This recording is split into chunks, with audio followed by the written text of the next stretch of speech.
What's up, family? I want to talk to y'all real fast as I'm driving about just the type of things that happen in your life when you're in flow. And not a flow just kind of momentary, right? Where you sit down for a project and you just forget time for 8 hours and you don't eat and you almost pee on yourself. I'm talking about being like in a flow state for life. Because one of the things that I've begun to see over the last week and a half, 2 weeks, is that there are things that are occurring that wouldn't have occurred had not Aida passed. Not saying that she had to pass for these things to happen, because they still could have happened other ways. But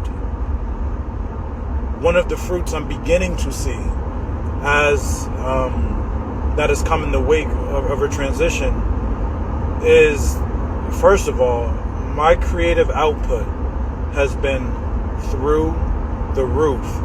Like, I don't think I've ever written this much at any other period in my life.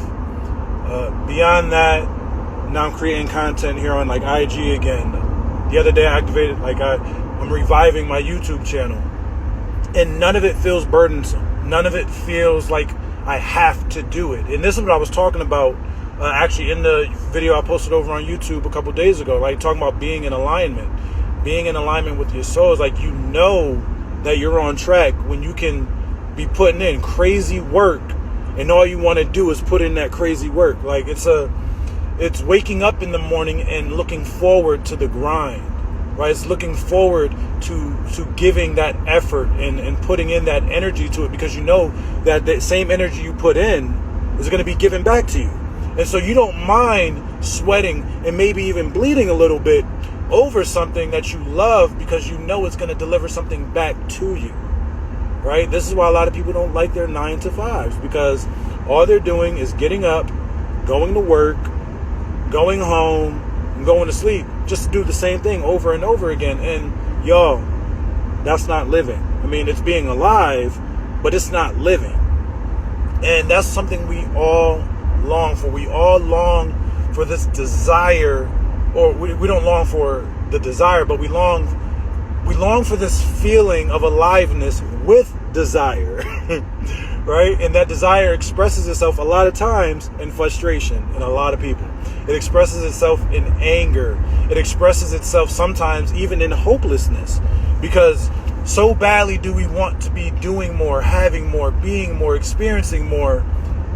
But at the end of the day, all we're left with is what we have. And so the beginning is, it takes a little bit of alchemy in order to begin to shift those circumstances in your favor. And it starts by recognizing just where the life you're living is already the life of your dreams.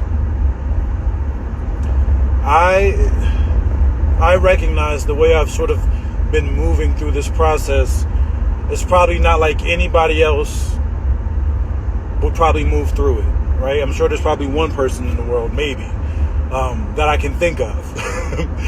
But just based on what a lot of people have said to me over the last few weeks, like, I recognize that I'm not doing this according to anybody else's rule set. Like, this is purely a result of me following my soul through this path, because I don't know the way.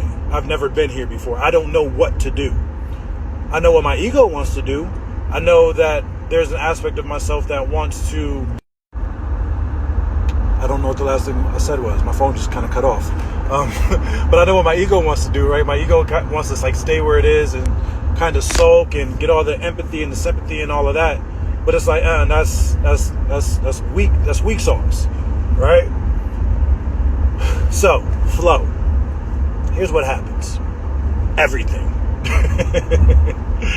Everything begins to happen in flow, and it's effortless.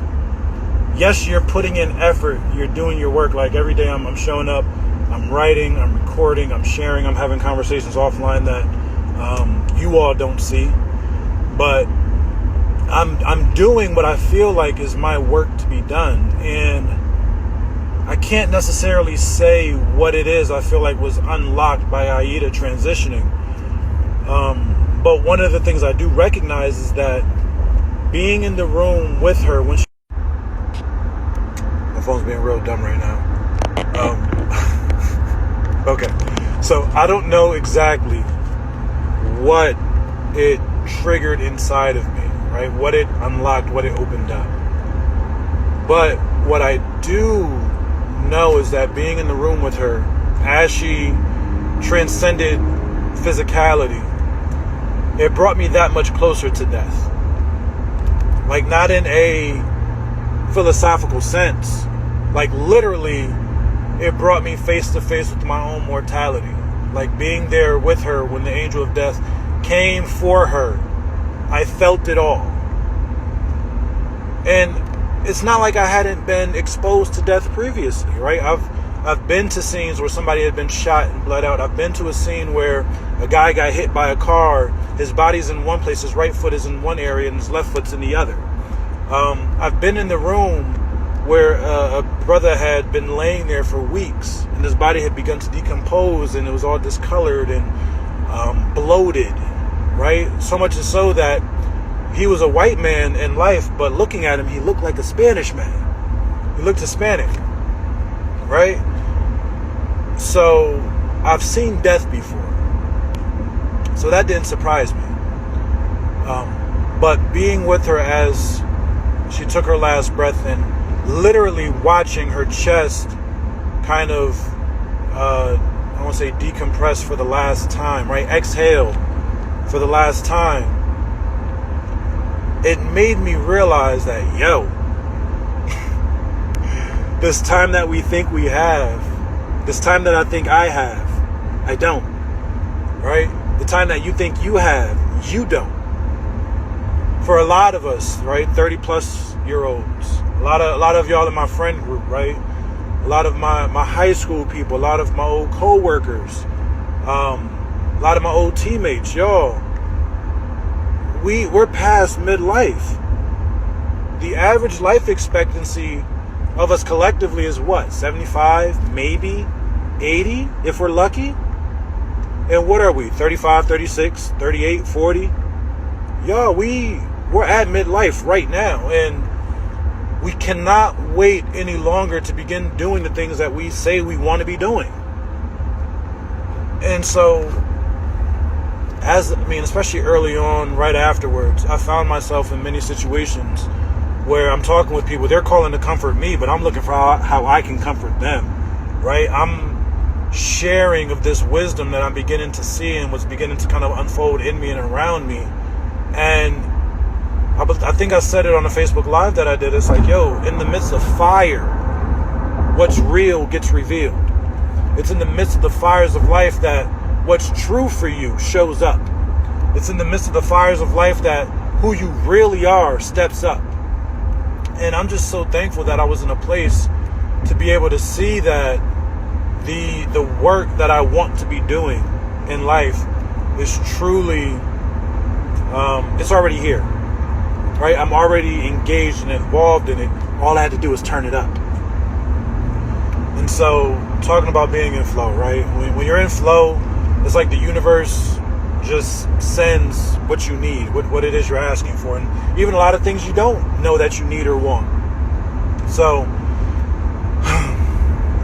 a couple of days ago, I had received an invitation to head up to this retreat center near me and sit with one of the most renowned spiritual teachers alive on the planet today. I've been with him before, but this invitation legit just came out of the blue. I wasn't looking for it. I didn't expect it. But when it came, he said, "Hey, you want to come sit with Guru Dev?" And I said, hell yes. You just let me know when it's going down and I'll be there. And I got a text message about 1:30 this afternoon. And I was like, yeah, the meeting is set for 6:30. So like, I'm in there. And so I'm just looking at it, and it's like, wow, it's really something small, and at the same time, it's kind of like everybody isn't getting this invitation. I'm not saying it makes me super special. It doesn't. A question I would pose to you is, what's the thing in your life that would be your invitation? right? What is the thing that could show up for you that would, really kind of light up your day and just sort of affirm that you're right where you're meant to be, that you're doing exactly what you're meant to be doing. So yeah, man, I'm a little hype. But and really, I'm just glad I just get to go sit with my friend and brother for a little bit. I don't even think there's anything I want to talk to him about in particular. We're just gonna hang out for a little bit, and whatever comes of it, that's what it's gonna be. So, whatever your hand finds to do it with all your might. That Bible verse is the key and the essence of what it is to be in flow. It's really what unlocks it and what shows God. It's what shows Spirit that you're open and available for so many more opportunities. And yeah, I mean, I have no clue what could come of this, right? Maybe it's just the meeting itself and that's it. And I'm perfectly happy with that. I don't need anything else to come of it. Because something else you recognize when you're in flow, you recognize that everything that begins to come about in your life, you're the source of it. You have opened yourself up in such a way that infinite Spirit literally begins to flow through you. And so you can kind of turn it on and off at will. And that is a very, very powerful feeling. And not a lot of people understand that. A lot of people are still waiting for the world to do something before they act. No, sir. You set the tone. Your world, your reality is reading you. And so, whatever it is you are saying about your reality, that's what you're seeing. That's what it's reflecting to you. It's reflecting back your thoughts and your words about it. So don't get mad at the reflection. It's like if you're standing in front of a mirror and you got a booger in your nose, you don't wipe the mirror trying to get rid of the booger. You go to the source. You wipe your own nose on your own real face, and then the booger in the reflection will be removed. But so many people are wiping the mirror, wondering why they got boogers and snot on their face. It's because they're not addressing the real issue. But I digress.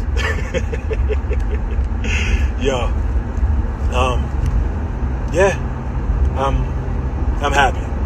I'm happy. Not because this particular thing, not because this particular invitation came, not because I'm on my way there now, not because I'm really sharing with you all. I'm happy because life. As unsophisticated as that is, as unpoetic as it is, I'm just happy because life. And it's my prayer for you all that you find your happiness in the life that you're living. Not looking for it, here's the key, not looking for it in anything or any place outside of yourself. There's a reason I wore my sunshine shirt today. I love y'all.